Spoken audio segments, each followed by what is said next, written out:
Hello po, good morning. So, nandito po tayo ngayon sa Upper Antipolo. So, meron po tayo ditong 5 units na townhouse na for sale. Ito po yung ating carport. So, to carport po ang kasya dito, 2 car. And then, dito sa ating main door. Ayan, wow!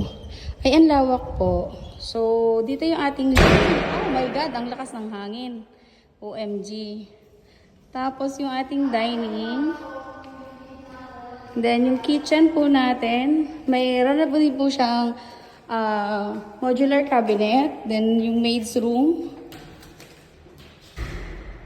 And yung ating dirty kitchen dito sa likod. So, napakalakas naman ng hangin. So, masarado po siya ng kusa.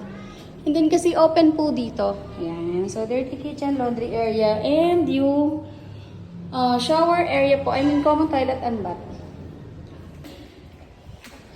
So, akit po tayo dito sa second floor. Wow. Ang lawak ng family area, family room. So, ito yung common toilet and bath. And then yung first bedroom po natin. Meron na siyang built-in cabinet na kasama. And the second bedroom, may built-in cabinet din po na kasama.